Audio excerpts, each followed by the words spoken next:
అంటే ఒక్కటండి, ఒక కార్పొరేషన్స్ ఏవైతే మన రాష్ట్రంలో ఉంటాయో దాదాపు 74 కార్పొరేషన్లు ఈపాటికే ప్రభుత్వం ఇచ్చి ఉన్నది.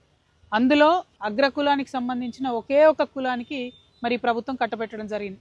నామినేటెడ్ పోస్టులు ఎందుకు ఇవ్వాలి, ఎవరికి ఇవ్వాలి? ఎవరైతే డైరెక్ట్ ఎలక్షన్లో గెలవలేరో అటువంటి బీసీ వర్గాల నుంచి, అటువంటి ఎస్సీ వర్గాల నుంచి, మహిళల నుంచి, మైనారిటీస్ నుంచి, ముస్లిమ్స్ నుంచి, క్రిస్టియన్స్ నుంచి తీసుకొని ఇవ్వాలి. కానీ అట్లా ఇవ్వకుండా ఎవరైతే అగ్రవర్ణాలు ఉంటారో, ఎవరైతే బలమైన వర్గాలు ఉంటారో వాళ్ళకే నామినేటెడ్ పోస్టులు ఇస్తాం, వాళ్ళకే ఎలక్టెడ్ పోస్టులు ఇస్తాం అని చెప్పడం కరెక్ట్ కాదు. ఇవాళ బీసీలలో జాగృతి లాంటి సంస్థలు, ఆర్ కృష్ణయ్య గారు లాంటి పెద్దలు చేసినటువంటి పోరాట ఫలితంగా బీసీలలో చైతన్యం వచ్చింది కాబట్టే మొన్న ఎన్నికల్లో ఆ రిజల్ట్ వచ్చింది.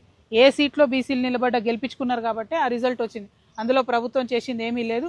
ప్రభుత్వం ఏదైతే పెడతామని చెప్పినటువంటి బిల్లు ఏదైతే ఎలక్షన్ల కోసమే కాదు నేను మాట్లాడేది, ఖచ్చితంగా విద్యలో, ఉద్యోగాలలో కూడా పిల్లలకు ఉపయోగపడుతుంది కాబట్టి ఆ ప్రయత్నం చేయాలని చెప్పి ప్రభుత్వాన్ని నేను డిమాండ్ చేస్తా ఉన్నాను. Thank you. Professor Jayashankar sir విగ్రహం కూడా లేదు. మేము తెలంగాణ జాగృతి నుండి ప్రొఫెసర్ జయశంకర్ గారి విగ్రహాన్ని ఇవ్వాలని గత బీఆర్ఎస్ ప్రభుత్వంలో కూడా అర్జీలు పెట్టి ఉన్నాము. ఈ ప్రభుత్వానికి కూడా పూలే గారి జయంతి తర్వాత అర్జీ పెడతాం. ఎందుకంటే August 6 జయశంకర్ సార్ బర్త్డే కాబట్టి ఆ లోపల ఇచ్చేటట్టుగా పెడతాము. మేము తెలంగాణ జాగృతి యాజ్ ఎ ఆర్గనైజేషన్ మేము టేక్ కేర్ చేస్తాము. వారు ఏదైనా ప్లేస్ మాకు అలొకేట్ చేస్తే సంపూర్ణంగా ఖర్చు ప్రభుత్వానికి లేకుండా మన తెలంగాణ ఆత్మగౌరవానికి ప్రతీక అయినటువంటి జయశంకర్ సార్ని నిలబెట్టుకోవడానికి మేము ముందడుగేస్తాం. ప్రభుత్వానికి పూలే జయంతి తర్వాత అప్లికేషన్ పెడతాం. నిధులు విడుదల చేసింది కదా రాష్ట్ర ప్రభుత్వం తెలంగాణ విగ్రహం పేరిట. గతంలో బీఆర్ఎస్ ఒక స్టేట్మెంట్ చేసింది, సెక్రటరియట్ ఎదురుగా ఉన్నటువంటి రాజీవ్ గాంధీ విగ్రహాన్ని తీసేస్తాం, సెక్రటరియట్ లోపల ఉన్నటువంటి విగ్రహాన్ని కూడా తీసి తరలిస్తాం, ఒరిజినల్ తెలంగాణ తరలిస్తాం. మరి ఇప్పుడు రాష్ట్ర వ్యాప్తంగా పెడతా ఉంటారు, నిధులు విడుదల చేస్తుంది. మీరు ఏంటి మీ స్టేట్మెంట్? నేనేమంటున్నా, ఇవాళ అధికారం ఉంది కాబట్టి ప్రతి చోట పెడతాం, ప్రతి కలెక్టరేట్లో పెడతాం అంటున్నారు కదా. అట్లా బలవంతంగా ప్రజల మీద ఒక ప్రతీకను రుద్దినటువంటి ఏ ప్రభుత్వాలు కూడా బాగుపడలేదు. వినాశకాలే విపరీత బుద్ధి అంటారు కాబట్టి ఆ ప్రయత్నం కాంగ్రెస్ ప్రభుత్వం చేస్తుందని నేను అనుకుంటున్నా.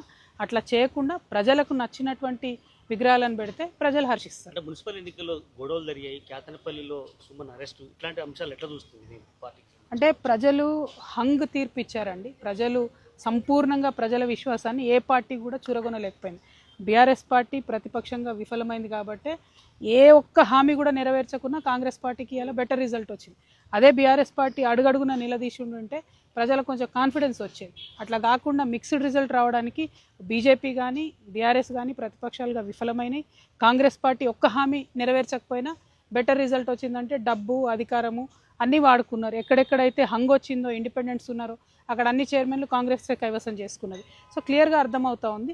సో ప్రతిపక్షాలు ఎక్కడైతే విఫలమవుతాయో ఇట్లా ప్రజాస్వామ్యం అపహాస్యం అవుతుంది కాబట్టి మేము ప్రతిపక్ష పాత్ర పోషిస్తున్నాం. మేము అన్ని విషయాల్లో గవర్నమెంట్ ఎండగడతా ఉన్నాం. బడ్జెట్ రాబోతా ఉంది కాబట్టి అన్ని విషయాల్లో కూడా ప్రభుత్వాన్ని అడుగుతాం. Thank you. జై Telangana. Subscribe us and press the bell icon for more interesting updates.